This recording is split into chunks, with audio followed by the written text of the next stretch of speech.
Hey y'all, it's been a long day. I've had a rough day at work and I am hungry, and we're getting ready to fix one of my favorite things. I've got some fresh shrimp here that my dad dropped off a while ago, just fresh from the coast, so I'm happy about that. We're going to do what some people refer to as a frogmore stew. No, it don't have frogs in it or anything, or some people call it a lowland boil.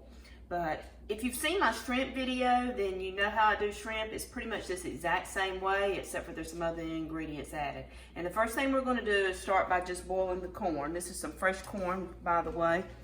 And I'm going to go ahead and drop that in. And I'm just doing a small one because it's just the two of us here tonight, and we'll probably have a little bit left over too. So just going to go ahead and drop that in with a little salt. And guess what, y'all? I'm going to put just a little tiny spoonful of bacon grease in here. Don't tell nobody.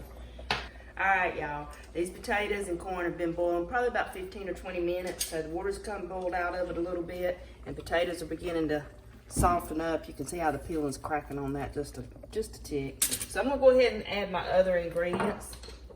Starting with the beer. I don't drink it, but I cook with it.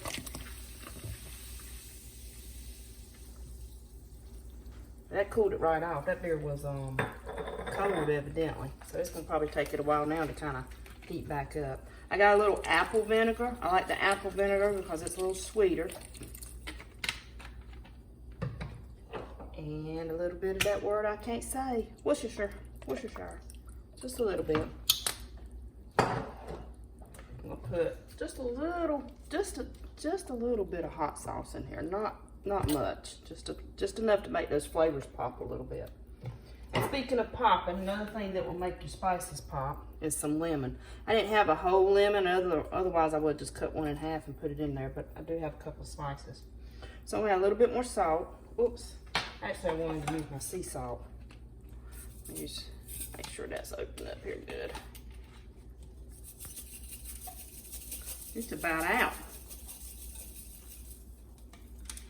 And I'm gonna go ahead and cut this back up so it can be heating back up good. And black pepper, another thing that I'm about out of. I gotta make me a trip to the grocery store. So let me add some of this pepper. A little bit of basil. Now, you don't have to use all these spices. I like for it to have a real robust spicy flavor. But there is one spice coming up here that you're definitely going to want to use. This is garlic. And look at that, it's already starting to heat back up again. This is onion powder. And this is just a mix of some crab boil that I had left over here from a previous one. And if you can see, I'm putting right much in now. Actually, it says Surf City Crab Boil.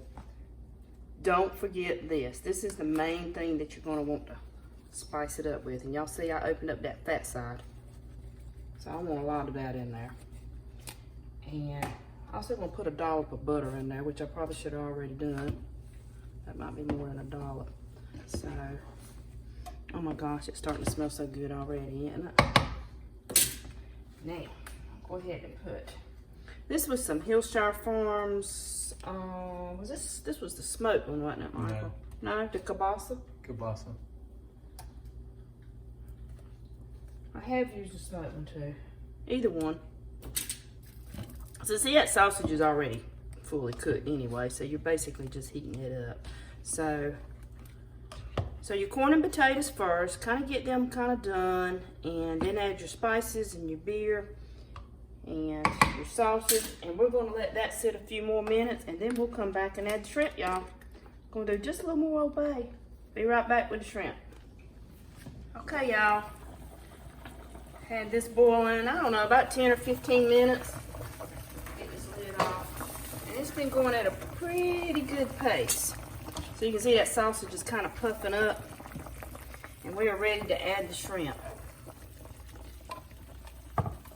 Now these are mediums with the heads off, but they really are a pretty good size. I just add it all in there one time. That makes one good fry right there, don't it? Now, always add the shrimp last. And if y'all are watching it, any of my other videos, I talk a little bit about shrimp in a couple of them because we've done shrimp and grits, and we've also just showed how we boiled shrimp. You can devein them if you want to. I did not devein these. Cut this back up a little bit. Get it back on. The main thing is, when you're cooking with shrimp, you want to add it last because it's so easy to overcook shrimp.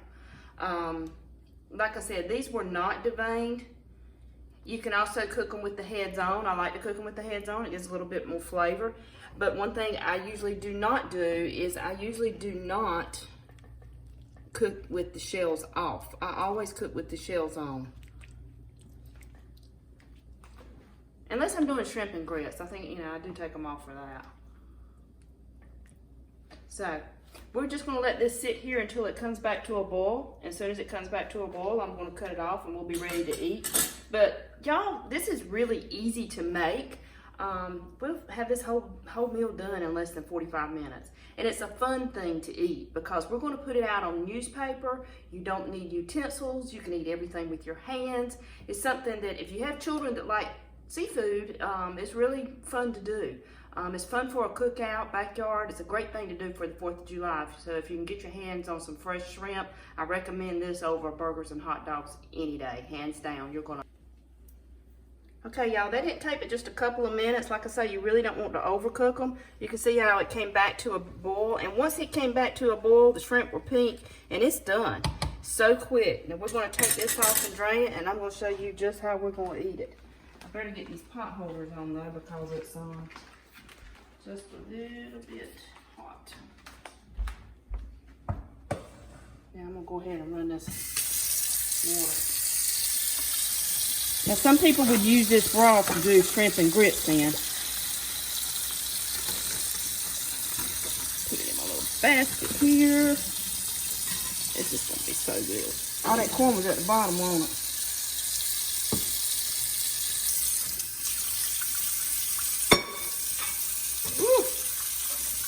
Alright, let's take this to the table. I'm going to put this lid on it just so it don't drip all over my floor.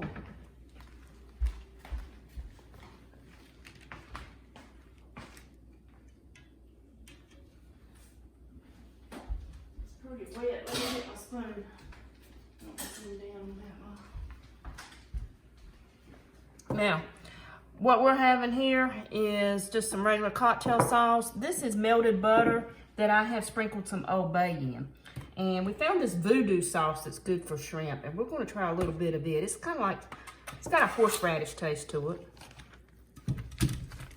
And I like to lay, whoo, there it goes on the table. Lay newspaper out so that it don't get soggy. Y'all, this is what we're going to eat for supper, just like this, just with our hands. And it's going to be yummy. Wish y'all were here to enjoy it.